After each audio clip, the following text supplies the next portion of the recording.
राधे राधे। हरे कृष्णा। कैसे हो आप सभी लोग? आशा करती हूँ आप सभी परम मंगल में होगे, स्वस्थ होगे, अच्छे होगे। सबसे पहले आप सभी को दशहरे की अनंत और अनंत शुभकामनाएं।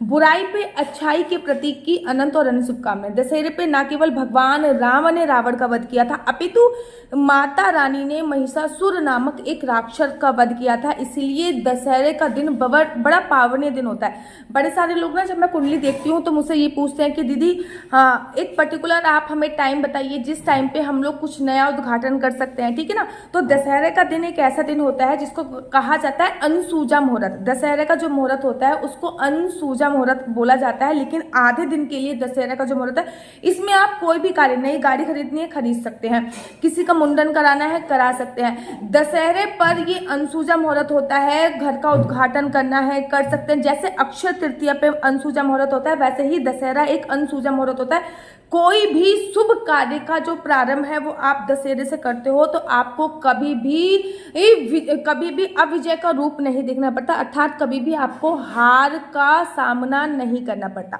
अब दशहरे की पूजा अर्चना वंदना सबके घरों में ना अपनी एक विशेष प्रकार से होती है। कोई किसी प्रकार से पूरा पूजा करता है। हरियाणा में कुल्लड़ों में खील बतासे भर के पूजा की जाती है। महाराष्ट्र की मैं बात करूँ तो महाराष्ट्र में ना आपके घर में जो भी वाहन होता है, गाड़ी है चाहे नई हो चाहे पुरानी हो, जो भी आपके घर पे व्हीकल होता है ना, उस पे माला लगाई जाती है और उन पे तिलक इत्यादि लगाया जाता है। हमारे यहाँ यूपी में शास्त्रों की पूजा होती है, अर्थात तलवार हो गई, बंदूक हो गई, चक्कू इत्यादि होगी, मतलब जो भी शास्त्र आपके घर पे होते हैं। शस्त्र और शास्त्र, हमारे यहाँ यूपी में शस्त्र और शास्त्र दोनों की पूजा होती है। तलवार, चक्कू, बंदूक जो भी इत्यादि होती है तो आपको उनकी पूजा अर्चना वंदना करनी होती है। साथ ही के साथ यूपी और मध्य प्रदेश में कुछ ऐसी परंपरा होती है, पत्नी जो होती है वो अपने पति को एक विजय तिलक लगाती है, क्योंकि इसको विजयदशमी बोला जाता है। इसलिए इस दिन विजय तिलक अपने पति के, अपने भाई के जरूर लगाना चाहिए। कहते हैं इस दिन किया गया विजय तिलक आपको किसी भी कार्य में, हर क्षेत्र में विजय दिलाएगा। इसलिए इस दिन अपने पति को विजय तिलक अवश्य कीजिए। विजय तिलक जो करने का समय, देखो पहली बात तो दशहरा आप जो भी कल नौमी तिथि है, प्रारंभ में 10:30 बजे के बाद नौमी तिथि खत्म हो जाएगी, ठीक है ना। आपके शहर में दशहरा का कौन सी तिथि को बनाया जा रहा है? आपके शहर में रावण दहन 13 तारीख को हो रहा है या 12 तारीख को हो रहा है? कमेंट्स करके जरूर बताइए। दशहरे की पूजा में ना रात की पूजा का विशेष महत्व होता है, इसलिए दशहरा का जो पावन पवित्र उत्सव बनाया जा रहा है वो 13 तारीख को ही मनाया जा रहा है, क्योंकि वो 12 तारीख को ही बनाया जा रहा है, क्योंकि 13 तारीख को 9 बजे के बाद एकादशी तिथि प्रारंभ हो रही है। 13 तारीख की रात को हमें दशहरा नहीं मिल रहा, दशहरा वाली रात 12 तारीख की ही है, इसलिए 12 तारीख को ही हमें दशहरे का पावन पवित्र अवसर बनाना चाहिए। देखिए, आपके घर में जिस भी विधि विधान से पूजा होती है आप उस विधि विधान से पूजा कीजिए, लेकिन मेरे कहने पे एक दो चीजें और ऐड कर लीजिए। जैसे कि दशहरे वाले दिन जलेबी खाने का बहुत बहुत विशेष महत्व होता है। कौन कौन मथुरा वृंदावन से है कमेंट्स करके बताओ। मथुरा वृंदावन में दशहरे पर जलेबी बहुत ज्यादा मिलती है, और साथ ही के साथ मूंग की दाल की जो कचौड़ी होती है दशहरे पे वो मिलती है। कहते हैं भगवान राम ने जब रावण का वध किया था, रावण का वध करने के तत्पश्चात उन्होंने सबसे पहले जो मीठा आहार खाया था वो जलेबी है, इसलिए दशहरे पे जलेबी खाने का बहुत बहुत विशेष महत्व। जब हम लोग छोटे छोटे हुआ करते थे ना, तो पिताजी के साथ मेला देखने बाहर जाते थे दशहरे पे, तो वहां पे जलेबी खाते थे, तब हमें इसका महत्व नहीं पता था। अब जब मैं इस बारे में विचार मंथन करती हूँ तो मुझे इसके बारे में पता चलता है। दशहरे पे समी के पौधे की पूजा अर्चना वंदना करने का बहुत विशेष महत्व होता है। समी के पौधे में भगवान शिव भी समाहित होते हैं, समी के पौधे में भगवान विष्णु भी समाहित होते हैं, समी के पौधे में भगवान शनि देव भी समाहित होते हैं। दशहरे पे समी का पौधा घर पे लाने का बहुत विशेष महत्व होता है। पहले समी का पौधा घर पे लेके आइए, फिर जब भी हम किसी भी पौधे को घर पे लेके आते हैं या फिर किसी भी पौधे की पूजा अर्चना वंदना करते हैं तो सबसे पहले उससे आलिंगन करते हैं। आलिंगन से मेरा मतलब होता है उसको हम लोग गले लगाते हैं। तो सबसे पहले आप उसको गले लगाइए। छोटा पौधा लेके आइए चाहे बड़ा पौधा लेके आइए, गमले में लेके आइए चाहे बड़ा, वो आपके ऊपर निर्भर करता है। याद रखिए समी का पौधा धूप बहुत मांगता है। मैं हर बार लेके आती हूँ और हर बार धूप की वजह से मेरा वो सूख जाता है, ठीक है ना। लेकिन मैं फिर भी कोशिश करूंगी कि इस बार लेके आऊं। तो समी का पौधा आप लोग घर पे लेके आइए, और समी का पौधा लाने के बाद आप सबसे पहले उसका आलिंगन कीजिए। पहले उसको जल छींचिए, जल में थोड़ा सा हल्का सा एक दाना आप चीनी का डालिए, एक दाना आप दूध का डालिए, और उसमें आप जल सींचिए, उसके बाद उसको गले लगाइए, उसको थोड़ा सा तिलक लगाइए, कुछ मिष्ठान उसको समर्पित कीजिए। वो मिष्ठान फिर आप गौ माता को भी समर्पित कर सकते हैं। तो समी के पेड़ की पूजा अर्चना वंदना करने का बहुत विशेष महत्व होता है। ऐसा भी बोला जाता है कि दशहरे पे समी के पेड़ में साक्षात माता लक्ष्मी आके विराजमान होती है। न केवल समी के पेड़ की दशहरे पे पूजा अर्चना वंदना करने का विशेष महत्व है, अपितु दशहरे वाले दिन अपराजिता का पौधा लाने का भी बहुत विशेष महत्व है। अगर आप अपराजिता का भी पौधा अगर आपको मिल रहा है ना, तो दशहरे वाले दिन आप अपराजिता का पौधा जरूर और जरूर लेके आइए।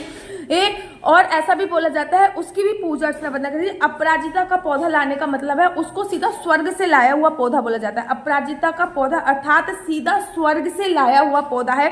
साक्षात माता लक्ष्मी अपराजिता के पौधे में विराजमान होती है और ऐसा बोला जाता है कि दशहरे पे अपराजिता का पौधा लेके आता है वो साक्षात माता लक्ष्मी को लेकर आ जाता है। साथ ही के साथ इस बात का भी आप लोगों को विशेष ध्यान देना होता है कि दशहरे पे रात को जब आप रावण दहन देखने जाते हो तो वहां से एक डंडी जली हुई जरूर लेके आओ। बचपन में मेरे पड़ोसी डंडी लेके आते थे, मुझे उसका महत्व इत्यादि नहीं पता होता था।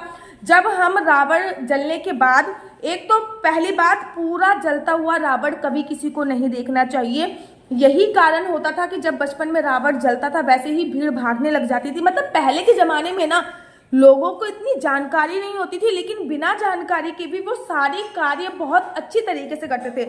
आपने देखा जैसे ही रावण जला वैसे ही मैदान से भीड़ खाली होनी शुरू हो जाती थी। उसका रीजन ये है कि पूरा रावण जलते हुए कभी नहीं देखना चाहिए। रावण दहन के बाद जलेबी जरूर खानी चाहिए। रावण जैसे ही दहन हो जाए वहां से एक लकड़ी जो होती है, तो जैसे ही रावण दहन हो जाए वहां से एक लकड़ी लीजिए और लकड़ी लाके अपने घर पे एक सुरक्षित स्थान पर उसको रख दीजिए। कहते हैं जब रावण दहन की लकड़ी हम अपने घर पे लेके आते हैं ना, तो किसी भी प्रकार की हमारे घर पे आदि व्याधि नहीं रहती है। रावण दहन वाले दिन आप लोगों को कुछ कुछ बातों का ध्यान देना है, जैसे कि अपने घर में, पूरे घर में गंगा जल का छिड़काव अवश्य करना है। नेक्स्ट, और अपने घर के बाहर स्वास्तिक अवश्य बनाना है। भगवान राम की पूजा अवश्य करनी होती है। आपके घर पे जितने भी शस्त्र होते हैं उनकी पूजा करनी होती है, जितने भी शास्त्र होते हैं उनकी पूजा अर्चना वंदना करनी होती है। कहते हैं जब मैंने यहाँ पे महाराष्ट्र में आकर ये चीज देखी कि महाराष्ट्र में सब अपने अपने व्हीकल की, अपने बाइक की, अपने गाड़ी की पूजा अर्चना वंदना करते हैं, तो मैंने फिर पंडित जी से इस बारे में पूछा तो उन्होंने मुझे बहुत एक बात बताई। उन्होंने कहा कि अगर हम दशहरे वाले दिन किसी भी विकल्प की पूजा अर्चना वंदना करते हैं, उनको मान सम्मान देते हैं, तो ये डेफिनेटली बात है कि उनका ऑरा क्लीन हो जाता है और हम आगे आने वाली किसी भी दुर्घटना से बच सकते हैं। कोई भी जाने अनजाने में हमारे साथ कोई एक्सीडेंट हो रहा है, कोई रोड दुर्घटना हो रही है, तो उससे हमको बचा जा सकता है। तो अपने विकल्प की पूजा अर्चना वंदना जरूर करें। घर पे पूरे घर में गंगा जल का छिड़काव अवश्य करें। समी का पौधा या अपराजिता का पौधा जरूर लेके आए। शाम तक मेरी एक और वीडियो आएगी, भगवान राम के दरबार की पूजा अवश्य करें। इस दिन चौकी जो होती है वो हटाई जाती है। बाकी दशहरे की पूजा आप अपने घर के विधि विधान के अनुसार कर सकते हैं। इस दिन नीलकंठ पक्षी देखना बहुत शुभ माना जाता है। कहते हैं इस दिन अगर नीलकंठ पक्षी आपने देख लिया, अगर नीलकंठ पक्षी आप उस पे नहीं देख पा रहे हो, कोई सामने आके नहीं देख पा रहे नीलकंठ पक्षी, तो आप नीलकंठ पक्षी का प्रिंट आउट निकाल के उसको एक फोटो फ्रेम करके अपने घर पे स्थापित कर सकते हैं। नीलकंठ पक्षी कहते हैं भगवान शिव का वास माना जाता है और माता लक्ष्मी का स्वरूप माना जाता है। नीलकंठ पक्षी का दिखने का मतलब है आपके घर की सारी रोग इत्यादि ये सब दूर होने वाले हैं और माता लक्ष्मी साक्षात आपके घर पे आने वाली है। तो दशहरे पे ये कार्य आपको अवश्य करना चाहिए। अगर आप लोग अपनी कुंडली मुझसे दिखवाना चाहते हैं तो मेरा नंबर है 4/9-20-25-65। मैं दोबारा से रिपीट करती हूँ, 4/9-20-25-65। आप लोग अपनी कुंडली मुझे इस नंबर पर दिखवा सकते हैं। याद रखिए, आपका बच्चा जॉब करेगा, बिजनेस करेगा तो किस फील्ड में बिजनेस करेगा, जॉब करेगा तो किस फील्ड में जॉब करेगा, क्या आपका काम धंधा भी अच्छा नहीं चल रहा है, क्या आपने जो कार्य खोल रखा है वो भी प्रोग्रेस नहीं कर रहा है, क्या आपकी कुंडली में सरकारी नौकरी का योग है या नहीं है, आपके बच्चे का विवाह कब होगा, संतान प्राप्ति का योग कब है, संतान प्राप्ति मेडिकल ट्रीटमेंट से संभव है या संतान प्राप्ति नॉर्मल संभव है, ये सभी जानकारी मैं कुंडली के माध्यम से आप सभी लोगों को प्रोवाइड कराती हूँ। लेकिन याद रखिए, कुंडली देखना बिल्कुल भी फ्री नहीं है, उसके थोड़े से चार्जेस है। अगर आपको मेरी वीडियो अच्छी लगती है तो आप अपना यूट्यूब चैनल हरि बोल को लाइक शेयर सब्सक्राइब करना बिल्कुल भी मत भूलिए। तब तक के लिए मुझे दीजिए इजाजत। राधे राधे, हरे कृष्णा, हरि बोल।